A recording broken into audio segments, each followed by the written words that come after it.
வணக்கம் சார். வணக்கம். Mutual fund கேட்டகரியில மொத்தம் 5 கேட்டகரி இருக்கு. அதை பத்தி நம்ம ரொம்ப டீடைலா பேசணும். Equity mutual fund, dead mutual fund, hybrid mutual fund அப்படின்னு நிறைய பேசியிருக்கோம். இப்போ நாலாவதா நம்ம பேச போறது வந்து சொல்யூஷன் ஓரியன்டட் ஃபண்ட் அப்படின்னு பேச போறோம். ஸோ இதை வந்து ஒரு பர்டிகுலர் கோலுக்காக நீங்க இதை சூஸ் பண்ணணும் அப்படின்னு சொல்றாங்க. ஃபார் எக்ஸாம்பிள் இதுல வந்து லாக்இன் பீரியட் அப்படின்றதும் இருக்கும் அப்படின்றாங்க. ஃபர்ஸ்ட் நம்ம பேச போறது வந்து ரிட்டையர்மெண்ட் ஃபண்ட். இதோடைய சப் கேட்டகரியில சொல்யூஷன் ஓரியன்டட் ஃபண்ட்ல ஃபர்ஸ்ட் நம்ம பேச போறது ரிட்டையர்மெண்ட் ஃபண்ட். ரிட்டையர்மெண்ட்டுக்காகவே ஸ்பெசிஃபைடா வந்து மியூச்சுவல் ஃபண்ட்ல ஃபண்ட் இருக்கா? ஃபண்ட் இருக்கு. ஆனால் ஒரு ரிட்டையர்மெண்ட் ஃபண்டை தான் சூஸ் பண்ணணுமா ரிட்டையர்மெண்ட்டுக்கு அப்படின்னு கேட்டால் அவசியம் இல்லை. அதாவது ரிட்டையர்மெண்ட் ஃபண்ட் பல வருஷமா இருக்கு, 10-20 வருஷமாவே ரிட்டையர்மெண்ட் ஃபண்ட்ஸ் இருக்கு. ஏன்னா சொல்யூஷன் ஓரியன்டட் ஃபண்ட்ஸ் பற்றி சொல்லும்போது இது ஏன் இந்த மாதிரி ஃபண்ட்ஸை இன்ட்ரடியூஸ் பண்ணாங்க அப்படின்னா, முன்னாடி அஃப்கோர்ஸ் டாக்ஸ் எக்ஸ்டெம்ஷன்லாம் இருந்தது. இப்போ டாக்ஸ் எக்ஸ்டெம்ஷனோட இம்பார்ட்டன்ஸே குறைஞ்சிட்டு வருது நியூ டாக்ஸ் ரெஜிம் வந்ததுனால. முன்னாடி ஒரு இன்வெஸ்டரை உள்ளே கொண்டு வரதுக்கு நம்ம இவ்வளோ நாளில் இன்வெஸ்ட் பண்ணால், இத்தனை வருஷத்தில் இன்வெஸ்ட் பண்ணால் இவ்வளோ ரிட்டர்ன் வருது அப்படின்னு சொல்கிறத விட, நீங்கள் உங்கள் ரிட்டையர்மெண்ட்டுக்கான ஒரு ஃபண்ட் இது, இத்தனை வருஷம் நீங்கள் 60வது வயசு வரையிலும் நீங்கள் இதில் இன்வெஸ்ட் பண்ணிட்டு நீங்கள் எடுத்தீங்கன்னா உங்களோட க்ரோத் இவ்வளோ இருக்கும் அப்படின்னு ரிட்டையர்மெண்ட்டோட சம்மந்தப்படுத்தி பேசுறதுக்கு அந்த பேரை யூஸ் பண்ணிக்கிட்டாங்க. அஃப்கோர்ஸ் அதுக்கு முன்னாடி எக்ஸம்ஷனும் இருந்தது. பட் வெறும் இன்வெஸ்ட்மெண்ட் அடிப்படையில் பார்க்கும்போது இது ஒரு பியூர் ஈக்விட்டி ஃபண்ட் தான். ரிட்டையர்மெண்ட் ஃபண்டுங்கிறது நார்மலி ஒரு டைவர்சிஃபைட் ஃபண்டு இன்வெஸ்ட் பண்ணுற மாதிரி, அது பியூர் பங்குகளில் இன்வெஸ்ட் பண்ணுற ஒரு ஈக்விட்டி ஃபண்டு தான். ஸோ லாக்இன் பீரியட் இருந்தது, எக்ஸம்ஷன் இருக்குது. அந்த லாக்இன் பீரியட்ஸ் டெஃபினெட்லி வந்து ஒரு கட்டுப்பாடுக்காகவும், ரிட்டையர்மெண்ட் ஃபண்டுனா கடைசி காலத்தில் நமக்கு தேவைக்கான ஒரு ஃபண்டு, அதுக்கு முன்னாடி நம்ம எடுத்துடக்கூடாது அப்படிங்கிற ஒரு கட்டுப்பாடு வடுக்கிறதுக்கும் இந்த லாக்இன் உதவிகரமாக இருந்தது.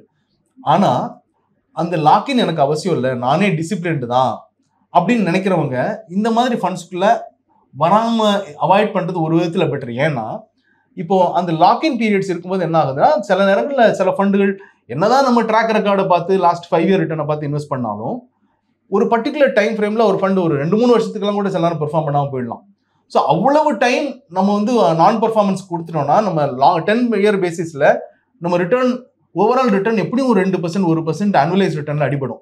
ஸோ அந்த மாதிரி தருவாயில் நீங்கள் ஒரு ஓப்பன் எண்டட் ஒரு லாக்இன் இல்லாத ஒரு ஈக்விட்டி ஃபண்டில் இன்வெஸ்ட் பண்ணியிருந்தீங்கன்னா அதை நீங்கள் சுவிட்ச் ஓவர் பண்ண முடியும்.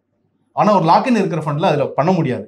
ஸோ என்னதான் இந்த சொல்யூஷன் ஓரியன்டடுங்கிற பேர் இருந்தாலும் அந்த சொல்யூஷன் ஓரியன்டடுங்கிற ஆங்கிளில் நீங்களே ஒரு ஃப்ளெக்சிபிலிட்டி இருக்கிற, எப்பவும் எக்ஸிட் பண்ணுறதுக்கான ஆப்ஷன் இருக்கிற ஒரு ஃபண்டில் இன்வெஸ்ட் பண்ணால் இந்த மாதிரி சுவிச்சஸ்லாம் நீங்கள் கரெக்டாக பண்ண முடியும் பண்ண வேண்டிய நேரத்தில்.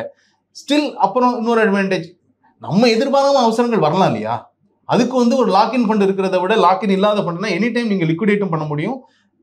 பிரதானமாக எப்போ அதில் பெர்ஃபார்மன்ஸ் இல்லையோ அதை சுவிட்ச் பண்ணுறதுக்கான ஆப்ஷனையும் ஒரு ஃப்ளெக்சிபிலிட்டி இருக்கிற, எக்ஸிட் பண்ணுறதுக்கான ஆப்பர்ச்சுனிட்டி இருக்கிற ஃபண்டு கொடுக்கும். அதனால உங்கள் டிசிப்ளினை நீங்கள் உங்களுக்கு வகுத்துக்கோங்க, ஃபண்டு உங்களுக்கு ஏன் வகுக்கணும், நீங்களே உங்களுக்கு வகுத்துக்கோங்க. இந்த மாதிரி ஃப்ளெக்சிபிலிட்டி இருக்கிற ஃபண்ட்ஸில் இன்வெஸ்ட் பண்ணுங்க. எல்லா அசட் மேனேஜ்மெண்ட் கம்பெனிஸும் வந்து ரிட்டையர்மெண்ட் ஃபண்ட் அப்படின்னு வச்சிருக்காங்களா, இல்லை வந்து ஸ்பெசிஃபைடாக 2-3 கம்பெனிஸ் தான் வச்சிருக்காங்க அப்படின்னு சொல்றதா சார்? இதில் இருக்கக்கூடிய ரிஸ்க் அண்ட் ரிட்டர்ன்ஸ்ன்றது எப்படி இருக்கும்? சில கம்பெனி வெகு கம்மியான கம்பெனிஸ் மட்டும்தான் ரிட்டையர்மெண்ட் பெனிஃபிட் வந்து வச்சுருக்காங்க. நம்ம முன்னாடி சொன்ன ரீசன்ஸ்னாலேயே இதுக்கு பெருசாக வரவேற்பும் இல்லை. அதனால் நிறைய ஃபண்ட் ஹவுசஸ் வந்து இந்த கேட்டகரியை லான்ச்சே பண்ணல. ரிட்டர்ன்ஸ் வந்து அது வந்து ஒரு லாங் டேர்ம் பேசிஸில் கன்சிஸ்டண்ட்டாக பண்ணிச்சுன்னா ஈக்விட்டி ஃபண்டோட ரிட்டர்ன்ஸே பீட் பண்ணும். ஈக்விட்டி ஃபண்ட்ஸோட ரிட்டர்ன் மீட்டாவது பண்ணும். 12-15% வரையிலாம் கூட ஆனுவலைஸ் ரிட்டர்ன் கொடுக்கும். நம்ம முன்னாடி சொல்ல சில காரணங்கள்னால இதில் போக வேணாம்னு சொன்னோம். ஆப்ஷன்ஸும் ரொம்ப கம்மி தான், ஏன்னா வரவேற்பு கம்மிங்கிறதுனால. இப்போ சொல்யூஷன் ஓரியன்டட் ஃபண்ட் அப்படின்னு நம்ம பேசும்பொழுது, இப்போ ரிட்டையர்மெண்ட் ஃபண்டை பற்றி நீங்கள் சொன்னீங்க ரொம்ப டீட்டெயில்டாக. இப்போ என்னுடைய கோல் அப்படின்றது வந்து என்னுடைய குழந்தைகளுடைய எஜுகேஷனுக்காக இருக்குது, இல்லை வந்து என்னுடைய குழந்தைகளுடைய மேரேஜ் பர்பஸஸ்க்காக இருக்குது அப்படின்னா இந்த சொல்யூஷன் ஓரியன்டட் ஃபண்டில் வந்து எனக்கு ஏதாவது ஆப்ஷன்ஸ் இருக்கா? எல்லா ஏஎம்சிஸும் என்னுடைய சில்ட்ரனுடைய எஜுகேஷனுக்காகவோ இல்லை மேரேஜுக்காகவோ ஏதாவது ஸ்பெசிஃபைடாக ஃபண்ட் வச்சுருக்காங்களா? ஆக்சுவலி இருக்குது. இப்போ வந்து சில்ட்ரன்ஸ் பெனிஃபிட் ஃபண்டுன்னு பேர். இந்த ஃபண்ட்ஸும் ஒரு பர்டிகுலர் டைமில் பெரிய வரவேற்பு இருந்தது. அதாவது மியூச்சுவல் ஃபண்ட்லாம் பெருசாக எவால்வ் ஆகி பெரிய அவேர்னஸ் எல்லாம் இல்லாத டைமில் தான் இந்த பர்டிகுலர் ஃபண்ட்ஸ் நிறையா வந்தது. அதான் அதை பிரபலப்படுத்துறதுக்கும் மக்கள்கிட்ட கொண்டு சேர்றதுக்கும் சில சொல்யூஷன்ஸ் அதோட பேரில் வைக்கும்போது அது கொஞ்சம் ரீச் ஆச்சுது. அதனால தான் இந்த சில்ட்ரன்ஸ் பெனிஃபிட் ஃபண்டும் வந்தது. இதுக்கும் ஒரு 5 இயர் லாக்இன் இருக்குது இந்த ஃபண்ட்ஸுக்கு. பட் நீங்கள் பார்த்தீங்கன்னா ஆல்மோஸ்ட் பெரும்பாலான சில்ட்ரன்ஸ் பெனிஃபிட் ஃபண்ட் வந்து ஹைபிரிட் ஃபண்ட்ஸ் தான். ஸோ ஹைபிரிட் ஃபண்ட் என்னன்னா ஒரு 10% ரிட்டர்ன் கொடுக்கும் ஆனுவலைஸ் பேசிஸில். ஈக்விட்டி ஃபண்ட்ஸ் வந்து பங்கு சந்தை அதே சாதகமாக இருக்கும்போது ஹைபிரிட் 10-12 கொடுக்கும்போது இது 12-15 அதுக்கு மேலேயே கூட ஆனுவலைஸ் ரிட்டர்ன் கொடுக்கும். நம்ம வந்து 5 இயர் லாக்கினே இருக்குன்னு சொல்லிட்டோம். நிறைய பேர் இந்த ஃபண்ட்ஸை பசங்க சின்ன வயசுலேயே எடுத்துருவாங்க. ஸோ பசங்களுக்குன்னு முதல் பெரிய தேவை பண விஷயத்தில் வருதுன்னா அது ஹையர் எஜுகேஷன், அவங்க காலேஜுக்கு போகும்போது வரும், அதுக்கப்புறம் வெட்டிங்க்கு வரும். ஸோ இது வந்து ஒருத்தர் 10 வயசுல தான் எடுக்கிறாருன்னே வச்சுப்போமே. ஃபர்ஸ்ட் வர்றது 17வது வயசுல ஹையர் எஜுகேஷனுக்கு, கல்யாணங்கிறது அதுக்கப்புறம் ஒரு 7-8 வருஷம். ஸோ அது இல்லை. ஸோ 10 வயசுலேருந்து இன்னும் ஒரு 15 வருஷம் இருக்கு. அவ்வளவு டைம் இருக்கும்போது நம்ம ஒரு ஹைபிரிட் கேட்டகரி, அதாவது சில்ட்ரன்ஸ் பெனிஃபிட் ஃபண்ட் வந்து சைல்டு கேட்டகரியில் வருது. அது அந்த சில்ட்ரன்ஸ் பெனிஃபிட் ஃபண்ட் வந்து ஹைபிரிட் ஃபண்டு. ஸோ அதுக்கு நீங்கள் டெட் எக்ஸ்போஷர்லாம் வேணாம், 100% ஈக்விட்டி ஃபண்டுக்கே போகலாம். ஏன்னா 7 வருஷம் 10 வருஷம் வச்சுட்டாலே ஈக்விட்டி ஃபண்டுக்கு கண்டிப்பாக அந்த டைம் ஹொரைசன் பொருந்தும். டெட் ஃபண்டை விட 3, 4, 5, ஏன்னா அதை விட ஜாஸ்தி கூட ரிட்டர்ன் வர்றதுக்கான வாய்ப்பு ஜாஸ்தி இருக்கு. ஸோ பேரை மட்டும் பார்த்து அட்ராக்ட் ஆகாம இதுல இருக்கிற ஆப்பர்ச்சுனிட்டி என்ன, நம்ம எவ்வளவு பீரியடுக்கு இன்வெஸ்ட் பண்றோம், அந்த பீரியடுக்கு என்னோட குழந்தைக்கான தேவையை அதிகரிக்கிற ஃபண்ட் எது அப்படின்னு பாத்தீங்கன்னா 100% ஈக்விட்டி ஃபண்ட். ஏன் 10 வருஷம் இருக்குன்னா ஸ்மால் கேப் ஃபண்ட்லயே இன்வெஸ்ட் பண்ணலாம். ஸ்மால் கேப் ஃபண்ட்லாம் லாங் டேர்ம் பேசிஸ்ல 15-20% கூட ஆனுவலைஸ் ரிட்டர்ன் கொடுக்கறதுக்கான வாய்ப்பு இருக்கு. அப்படி இருக்கும்போது 10-12% மட்டும் கொடுக்குற ஏன் ஹைபிரிட் ஃபண்டான சில்ட்ரன்ஸ் பெனிஃபிட் ஃபண்டுக்கு ஏன் இன்வெஸ்ட் பண்ணணும்? ஒன்று. அப்புறம் எஜுகேஷன் பத்தி பேசும்போது நம்ம முக்கியமான ஒரு விஷயம் சொன்னோம். எஜுகேஷனோட இன்ஃப்ளேஷன் நார்மல் இன்ஃப்ளேஷன் கிடையாது. நார்மல் இன்ஃப்ளேஷன் 5%, 6%னா எஜுகேஷனோட இன்ஃப்ளேஷன் வந்து 10-12%. ஸோ நீங்க இன்னைக்கு வந்து உங்க குழந்தைய ஒரு காலேஜில் சேர்க்குறீங்க, அந்த காலேஜ் ஃபீஸ் 20 லட்சம் ரூபான்னு வச்சுப்போம்.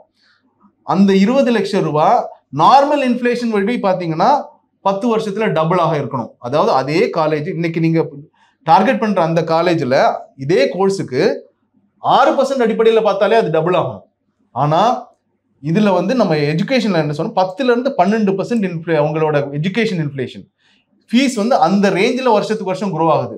ஸோ 10% 11% தான் உங்களோட ப்ராடக்ட் ரிட்டர்ன் கொடுக்குதுன்னா அது உங்களோட எஜுகேஷன் இன்ஃப்ளேஷனை மட்டும்தான் மீட் பண்ணுது. சேம் கோர்ஸ் நீங்க டார்கெட் பண்ற அதே கோர்ஸை மட்டும்தான் கொடுக்க முடியும். ஆனா நீங்க ஒரு ஈக்விட்டி ஃபண்ட்ல இன்வெஸ்ட் பண்ணீங்கன்னா அதை விட பெட்டர் கோர்ஸ், அதை விட பெட்டர் காலேஜ்லேயே போய் நிற்கும். ஏன்னா அதுக்கேற்ற மாதிரி ஒரு 3-4% ஆனுவலைஸ் ரிட்டர்ன் எக்ஸ்ட்ராவே கொடுக்கும்.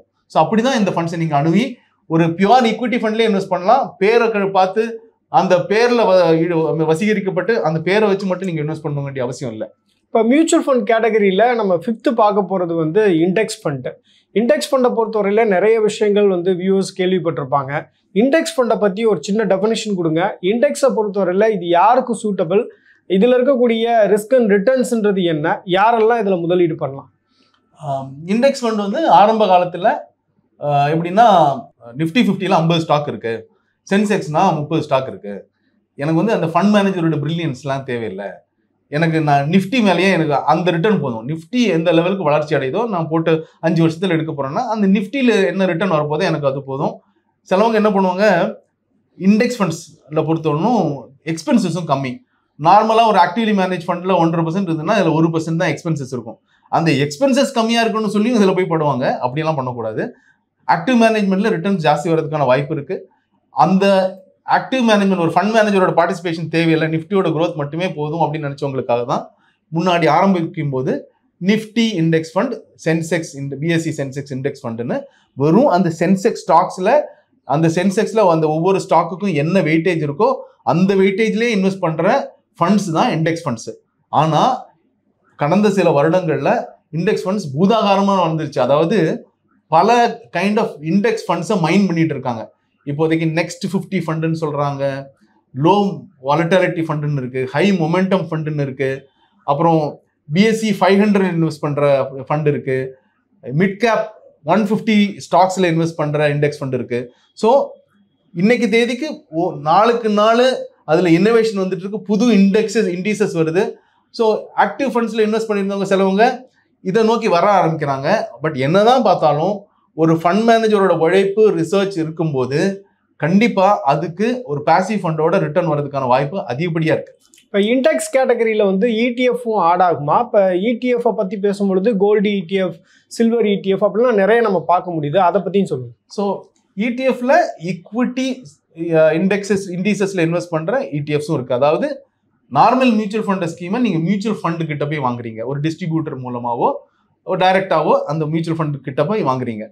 இடிஎஃப்ங்கிறது எக்ஸ்சேஞ்சில் மட்டும்தான் ட்ரேட் ஆகும். உங்களோட ட்ரேடிங் அக்கௌண்ட் எங்கே இருக்கோ அந்த புரோக்கர் மூலமாக ஒரு இண்டெக்ஸ் ஃபண்டையோ கோல்டு ஃபண்டையோ போய் அந்த எக்ஸ்சேஞ்ச் மூலமாக தான் வாங்கணும். ஸோ இது ஒரு பேசிக் வித்தியாசம். மற்றபடி ஒரு நிஃப்டி இண்டெக்ஸ் ஃபண்டோ நெக்ஸ்ட் 50 அல்லனா ஜூனியர் நிஃப்டி இந்த மாதிரி இண்டிசஸும் இடிஎஃப்லையும் இருக்குது. இதை தவிர கோல்டு இடிஎஃப்ஸ், சில்வர் இடிஎஃப்ஸ் கூட இருக்குது. ஸோ கோல்டில் மட்டுமே எனக்கு இன்வெஸ்ட் பண்ணணும். அண்ட் இடிஎஃப்பை பொறுத்தவரை ஒரு நார்மல் மியூச்சுவல் ஃபண்ட் இண்டெக்ஸ் ஃபண்டோட ஒரு நிஃப்டி இண்டெக்ஸ் ஃபண்ட் எடுத்துக்கோங்க, ஒரு நிஃப்டி இடிஎஃப் எடுத்துக்கோங்க. இதில் ரெண்டையும் கம்பேர் பண்ணும்போது நிஃப்டி இடிஎஃப் வந்து நிஃப்டி இண்டெக்ஸ் ஃபண்டை விட கொஞ்சம் எக்ஸ்பென்சஸ் கம்மியாக இருக்கும். ஒரு 0.3-0.4% எக்ஸ்பென்சஸ் கம்மியாக இருக்கும். ஸோ டைரெக்டாக அந்த ஃபண்டை எனக்கு கரெக்டாக தேர்ந்தெடுக்க முடியும், அந்த இடிஎஃப்பை தேர்ந்தெடுக்கிறதுக்கான ஞானமும் எக்ஸ்பர்டைஸும் எனக்கு இருக்குன்னா அந்த இடிஎஃப்ல போய் நீங்கள் வாங்கலாம். ஒரு இண்டெக்ஸ் ஃபண்டுக்குள்ளே வந்து வாங்க வேணாம். மற்றபடி உங்களோட டாக்ஸேஷன்லாம் கிட்டத்தட்ட சேம் தான். நீங்கள் வாங்குற இடம் வேறுபடுது. இடிஎஃப்ஸ் வந்து உலகளவில் பார்த்தீங்கன்னா யூஎஸ் மாதிரி கண்ட்ரீஸில் இடிஎஃப்ஸ் ரொம்ப பிரபலம் அடைஞ்சிட்டு இருக்கு. அது ஒரு பெரிய போர்ட்ஃபோலியோ. அங்கே அந்த லெவலுக்கு இந்தியா இன்னும் வரல, பட் கொஞ்சம் பிக்கப் ஆகிட்டு இருக்கு. ஏன்னா நிறைய இன்வெஸ்டர்ஸ் வந்து என்னால் சொந்தமாக இன்வெஸ்ட் பண்ண முடியும், பர்டிகுலர்லி இந்த லாஸ்ட் 5 இயர்ஸ்ல சந்தை நல்லா இருந்ததுனால யார் இன்வெஸ்ட் பண்ணாலும் காசு வந்துடும், அது ஒன்றும் பெரிய ரிசர்ச் எனக்கு அனுபவம்லாம் தேவையில்லை அப்படின்னு நினச்சி நிறைய பேர் டைரெக்டாலாம் போய் இன்வெஸ்ட் பண்ணுறாங்க. இதில் பாசிட்டிவ் என்னன்னா அதை தெரிஞ்சுக்கிறது, நெகட்டிவ் என்னன்னா ஒரு ஓவர் கான்ஃபிடன்ஸ். ஸோ இந்த பழக்கம் அதிகரிச்சுட்டு இருக்கு. But this is what it is. Viewers, இந்த வீடியோவில் சொல்யூஷன் ஓரியன்ட் ஃபண்ட், இண்டெக்ஸ் ஃபண்டை பற்றி ரொம்ப டீட்டெயில்டாக பேசியிருக்கோம். உங்களுக்கு ஏதாவது சந்தேகங்கள் இருந்தது அப்படின்னா கமெண்ட் செக்ஷனில் சொல்லுங்கள். அது மட்டும் இல்லாமல் நம்ம வந்து மியூச்சுவல் ஃபண்ட் கேட்டகரியில் இருக்கக்கூடிய 5 விதமான ஃபண்டை பற்றி நம்ம ரொம்ப டீட்டெயில்டாக பேசியிருக்கோம். உதாரணத்துக்கு வந்து equity mutual fund, dead mutual fund, hybrid mutual fund, அப்புறம் நான் இன்னைக்கு பேசின மாதிரி சொல்யூஷன் ஓரியன்ட் ஃபண்ட், இண்டெக்ஸ் ஃபண்டுன்னு ரொம்ப டீட்டெயில்டாக ஒவ்வொரு ஃபண்டை பற்றி நம்ம பேசியிருக்கோம். உங்களுக்கு ஏதாவது இதில் டவுட் இருந்தது அப்படின்னா நீங்கள் கமெண்டில் சொல்லலாம். நம்ம அடுத்தடுத்த வீடியோக்களில் எக்ஸ்பர்ட்டை அது தொடர்பான கேள்விகளை கேட்போம். அது மட்டும் இல்லாமல் தொடர்ந்து எங்களுக்கு சப்போர்ட் பண்ணுங்கள். தேங்க்யூ.